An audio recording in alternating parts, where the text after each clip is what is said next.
Circle मधील basic concepts मागील व्हिडिओमध्ये आपण अभ्यासले. या सर्वांच्या लिंक आजच्या या व्हिडिओच्या डिस्क्रिप्शन मध्ये दिलेल्या आहेत, तुम्ही पाहू शकता. आज आपण सर्कल मधील पुढील थिअरम पाहणार आहोत, टँजंट थिअरम. आता टँजंट हा जो कन्सेप्ट आहे, टँजंट म्हणजे नेमकं काय? अ लाईन अँड अ सर्कल यांच्यामध्ये जर एकच पॉइंट कॉमन असेल तर त्या लाईनला आपण काय म्हणतो? Tangent of a circle. या संबंधीचा थिअरम आपल्याला बघायचंय. काय बघा, a tangent at any point of a circle is perpendicular to the radius at the point of contact. बघा काय आहे, a tangent at any point. आपण हा ए पॉइंट आहे, या ए पॉइंट जवळ काय काढलेलं आहे? टँजंट काढलेला आहे. टँजंट काढला म्हणजे काय काढला? फक्त या ए हा एकच पॉइंट कॉमन असेल सर्कलला आणि त्या लाईनला. अशा प्रकारे आपण लाईन एल काढलेली आहे. This line is perpendicular to the radius at the point of contact. ही जी लाईन एल काढलेली आहे ती या रेडियसच्या या एंड पॉइंट जवळ काय असते? परपेंडिक्युलर असते. बघा, if a line L is a tangent to the circle, line L is a tangent to the circle with center O at the point of contact A, then the line A is perpendicular to radius OA.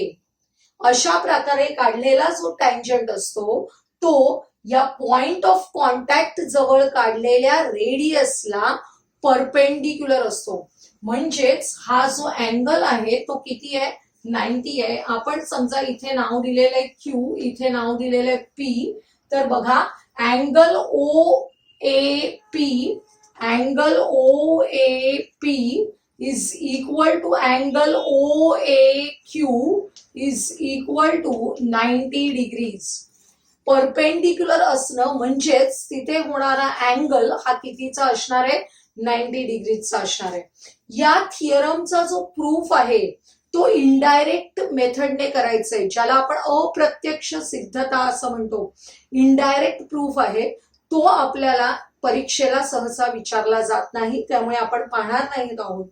हा theorem आपण फक्त examples मध्ये कसा वापरायचा तो पाहणार आहोत. या थिअरमचाच कॉन्व्हर्स बघा काय आहे.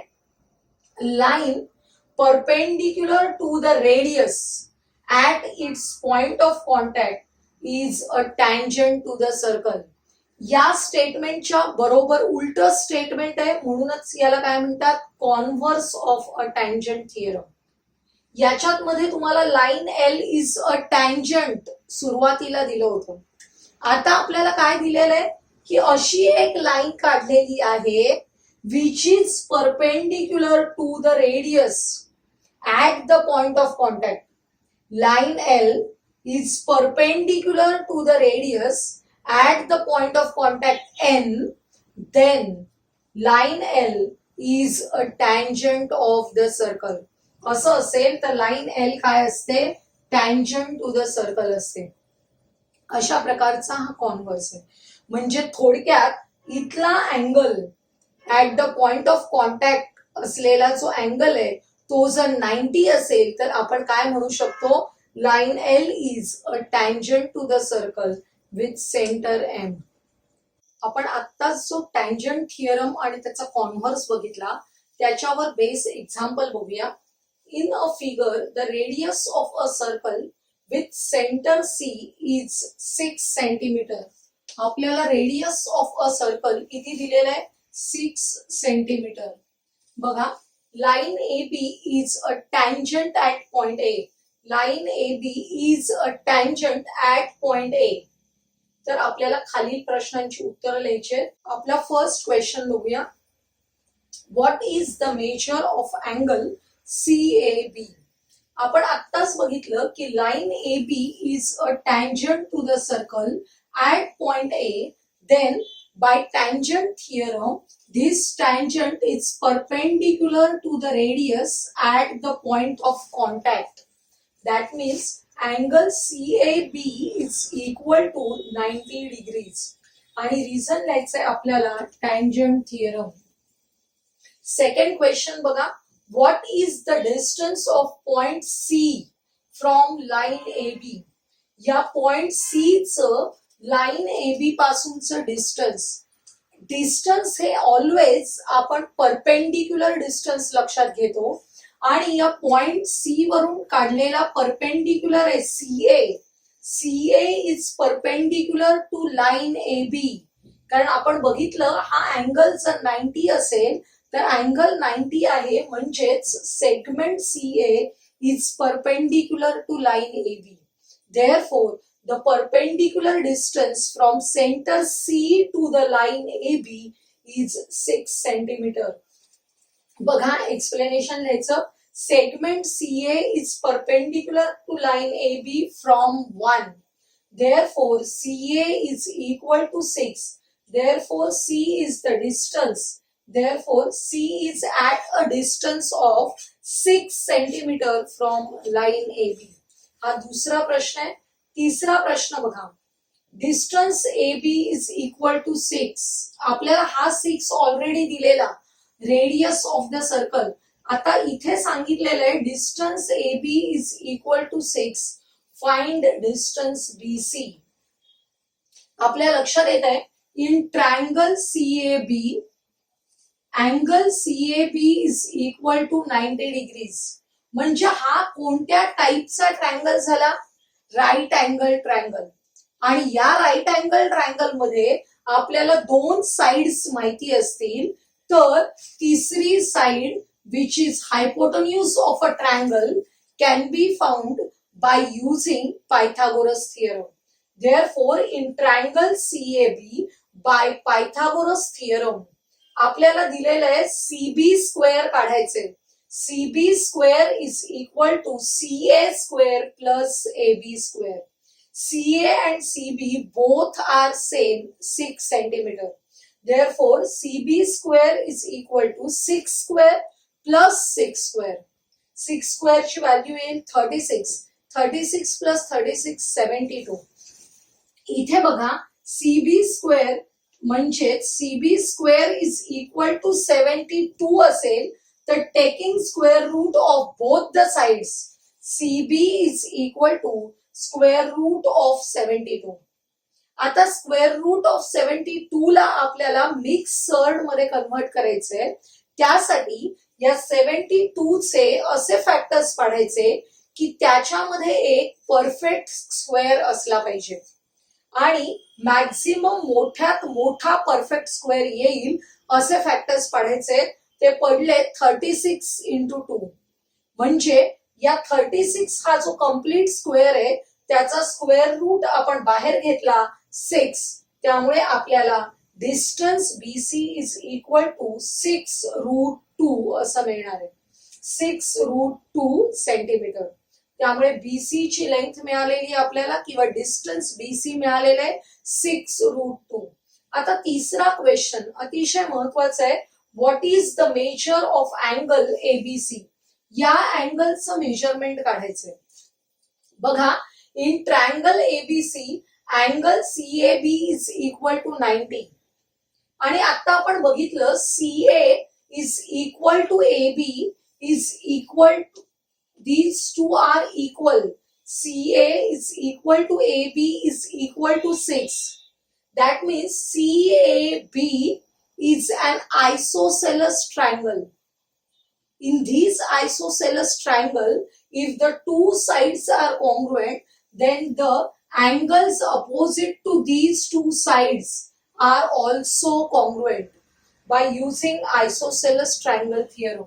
Suppose this angle is x, then this angle is also x.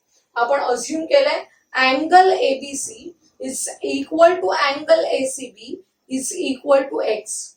In this triangle, angle CAB plus angle ABC plus angle ACB is equal to 180 degrees. Sum of the angles of a triangle 180 degrees असल्यामुळे आपण तो theorem वापरतोय.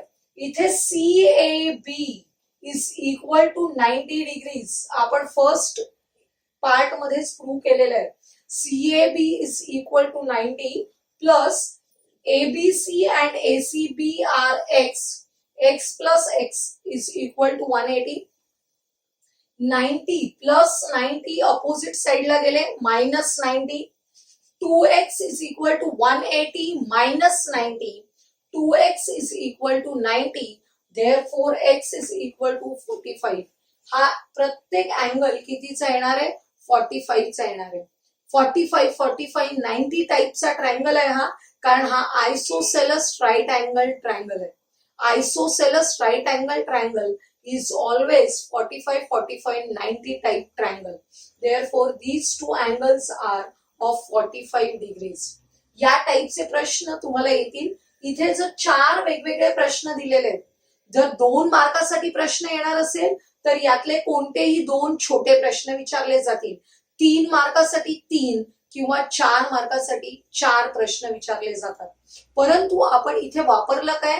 आजच शिकलेला tangent theorem वापरलेला आहे. काय होता टँजंट थिअरम? की जर line AB is a tangent at the point of contact A, then CA is perpendicular to AB. आणि याच्यावरच बेस असलेल्या पुढच्या स्टेप्स आपण केलेल्या आहेत. आपण सेकंड एक्झाम्पल बघूया. In figure M is the centre of the circle and segment KL is a tangent segment. बघा, segment KL is a tangent segment. Tangent segment म्हणजेच या मोठ्या टँजंटचा तो एक पार्ट आहे. Tangent segment if MK is equal to 12, KL is equal to 6√3, find radius of the circle. आपल्याला ही radius काढायची आहे. and measures of angle K and M. Measures of angle K and M. बघा, सगळ्यात पहिलं महत्वाचं statement आहे आपल्याला की हे जो आहे KL हा टँजंट सेगमेंट आहे. याचाच अर्थ by using tangent theorem this tangent segment is perpendicular to the radius at the point of contact L. Therefore angle MLK is equal to 90 degrees. Reason महत्वाचं आहे टँजंट थिअरम. हा MLK 90 degrees आहे. याचाच अर्थ triangle MLK is a right angle triangle. या triangle मध्ये 2 sides आपल्याला दिलेल्या आहेत आणि रिमेनिंग साइड काढायची आहे. अशा वेळी सगळ्यात सोपं काय असतं? Pythagoras theorem. त्यामुळे by Pythagoras theorem MK square is equal to ML square plus LK square. MK ची व्हॅल्यू आहे 12. 12 square is equal to ML square plus 6√3 square. 12 square 144 is equal to ML square plus हा 6 आहे त्याचा square झाला 36 आणि √3 square is equal to 3.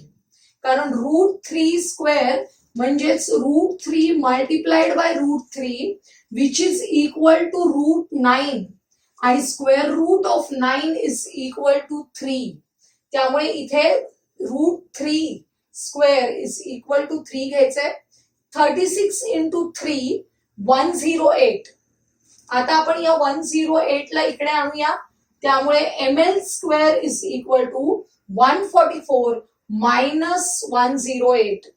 144 minus 108 36. त्यामुळे ML ची value काढायला आपल्याला taking square root of both the sides we get ML square वरून ML मिळाला आणि 36 चा स्क्वेअर रूट आहे 6. आता ML इज इक्वल टू 6 म्हणजेच काय कळलं? Radius of the circle is equal to 6. आता या फिगर कडे लक्ष द्या. या राईट अँगल ट्रायंगल मध्ये MK is the hypotenuse of the triangle आणि ML ही एक साइड आहे विच इज इक्वल टू 6. या 12 आणि 6 मध्ये असलेलं रिलेशन काय आहे बघा. ml is half of the side mk. ml is half of the hypotenuse mk. म्हणजेच by using converse of 30-60-90 theorem, angle k is 30 degrees. कारण आपण बघितलेलं आहे की 30 डिग्रीच्या अपोजिट साइड कशी असते, हाफ ऑफ द हायपोटेन्यूज असते. 12च्या निम्मी 6 आहे, याचाच अर्थ हा अँगल किती असला पाहिजे, 30 डिग्रीज असला पाहिजे. एक्सप्लेनेशन कसं लिहायचं बघा. Radius of the circle ml 6 काढले. In triangle MLK, ml is equal to half of the mk. Therefore, angle k is equal to 30. Reason लिहायचे कॉन्व्हर्स ऑफ 30-60-90 ट्रायंगल थिअरम. बघा या ट्रायंगल मध्ये in triangle MLK, angle MLK is equal to 90, angle K is equal to 30, आणि sum of all the three angles is equal to 180. Using this theorem we can find angle M. Substitute करूया आपण. Angle K ची व्हॅल्यू 30, angle L is equal to 90. 30 plus 90 120, plus 120 opposite साइडला गेले minus होतील. 180 minus 120 is equal to 60. म्हणजेच हा जो अँगल आहे तो अँगल M किती मिळालेला आहे आपल्याला, 60 डिग्रीज. आपण असं पण काढू शकतो किंवा आपण या दोघांचं कंपॅरिझन केलं असतं तरी कळलं असतं आपल्याला की side opposite to angle M is √3/2 times hypotenuse आहे. म्हणजेच हा अँगल कितीचा असला पाहिजे, 60 डिग्रीज. ते वापरलं, कॉन्व्हर्स वापरला तरी चालणार आहे. म्हणजेच आपल्याला तिन्ही गोष्टी मिळाल्या. Radius of the circle 6 centimetre, angle K is equal to 30 degrees, angle M is equal to 60 degrees. बघा आपण याच्यामध्ये आज टँजंट थिअरम शिकता शिकता 3 गोष्टी वापरल्या ज्या आपण पायथागोरस थिअरम मध्ये शिकलेल्या आहेत. की पायथागोरस थिअरम, 45-45-90 थिअरमचा आपल्याला वापरता आला. 30-60-90 थिअरम जो आहे त्याचा कॉन्व्हर्स वापरता आला. या सगळ्या बाबी जे व्हिडिओ आहेत त्यांच्या लिंक या व्हिडिओच्या डिस्क्रिप्शन मध्ये पण दिलेल्या आहेत. आजचा हा व्हिडिओ जर तुम्हाला आवडला असेल तर लाईक करा, तुमच्या मित्रमैत्रिणींना शेअर करा आणि आपल्या चॅनलला सबस्क्राईब करायला विसरू नका.